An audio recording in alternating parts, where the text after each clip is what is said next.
Rasulullah Shallallahu Alaihi Wasallam itu pernah cerita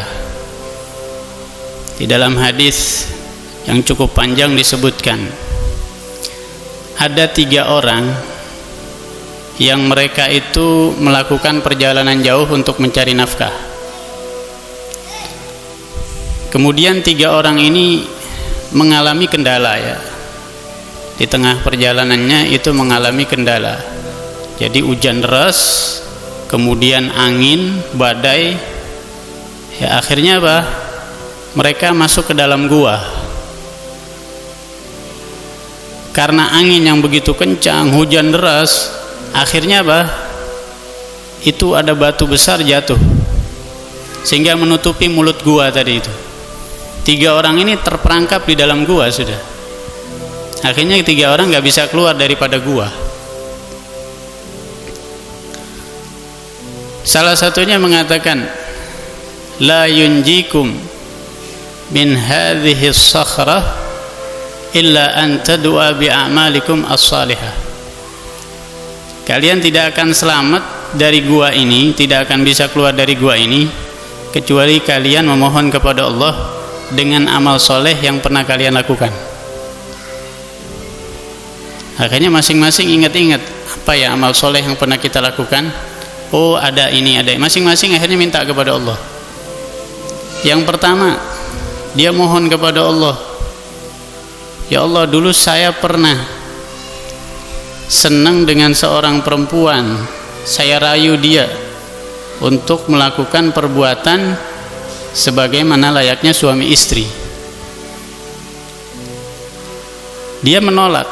Akhirnya saya rayu dia supaya melakukan sebagaimana layaknya suami istri dengan saya kasih uang, dengan saya kasih apa yang dia perlukan, yang dia mau apa saya turuti, saya penuhi keinginannya.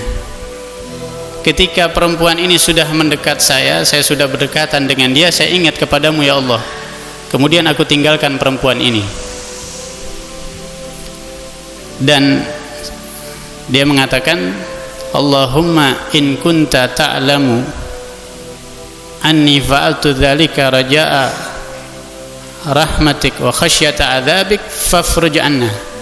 Ya Allah, jika engkau tahu aku melakukan hal itu, meninggalkan perbuatan maksiat itu karena mengharap rahmatmu dan karena takut akan siksamu, maka keluarkanlah kami dari gua ini. Maka seketika itu bergeser sedikit, sepertiga itu batu besar itu, tapi tetap dia belum bisa keluar, semuanya belum bisa keluar. Kemudian yang kedua, berdoa juga kepada Allah dengan amal soleh yang pernah dilakukan, mengatakan, ya Allah, dulu saya pernah ada orang bekerja kepada saya setengah hari, kemudian saya beri upah, tapi orang ini marah, akhirnya orang ini melarikan diri.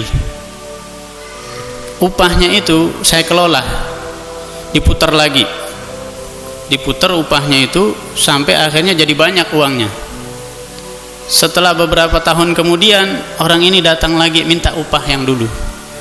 Sebenarnya aku bisa mengasihkan upah itu modal yang awal dulu itu, tapi ini aku sukarela, aku berikan semuanya, uangnya sudah jadi banyak, aku berikan semuanya kepada dia ya Allah. Kemudian dia minta kepada Allah, Allahumma in kunta ta'lamu anni fa'altu dzalika raja'a rahmatik wa khasyata adzabik fafruj anha. Ya Allah, jika engkau tahu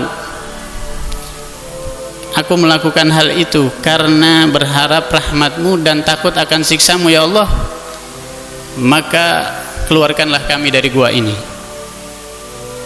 Batunya bergeser lagi sepertiga sampai yang ketiga.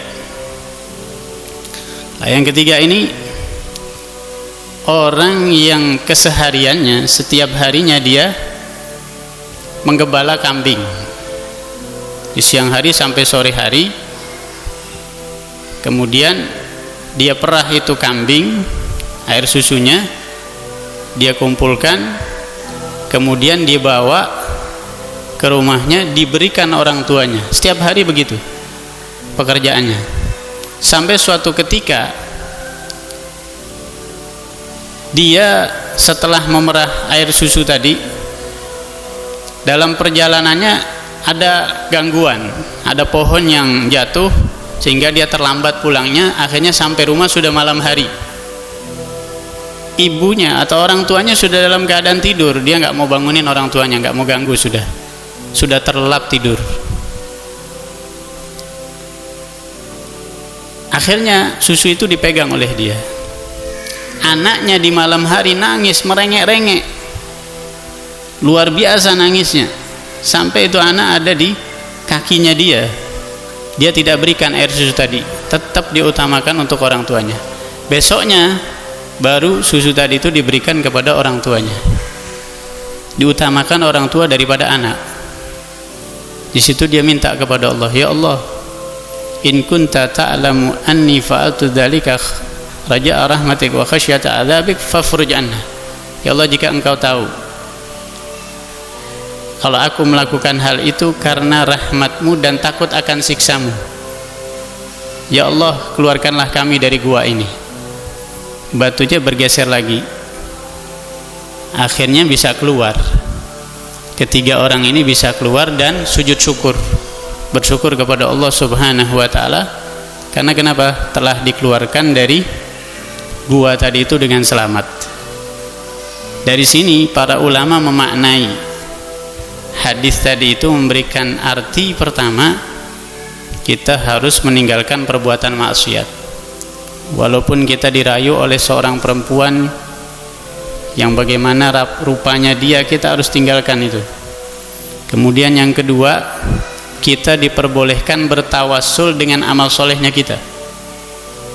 Diperbolehkan ya, menjadikan amal soleh kita sebagai perantara supaya permohonan kita dikabulkan oleh Allah Subhanahu wa ta'ala. Dan yang ketiga, kita harus lebih mengutamakan orang tua daripada anak. Sebagaimana tadi itu, yang ketiga itu, orang yang ketiga kan baktinya kepada orang tua, dia selalu begitu, istiqomah gitu. Dia utamakan orang tua daripada anak. Itu faedahnya orang bakti kepada orang tua, itu doanya mustajab, dikabulkan oleh Allah Subhanahu wa ta'ala. Jadi itu yang ketiga. Dan yang keempat, bahwa adanya yang disebut karamah, kelebihan yang Allah berikan kepada orang yang beriman kepada Allah Subhanahu wa ta'ala. Itu ada buktinya nih, batu begitu besar tidak bisa didorong, berapa orang pun nggak akan bisa, tapi dengan kekuasaan Allah dia mohon kepada Allah. Tiga-tiga ini Allah kasih kelebihan, orang tiga ini dia punya karamah, kejadian yang luar biasa dialami oleh orang yang beriman. Jadi kita harus percaya itu. Nah, ini 4 makna daripada makna peristiwa tadi.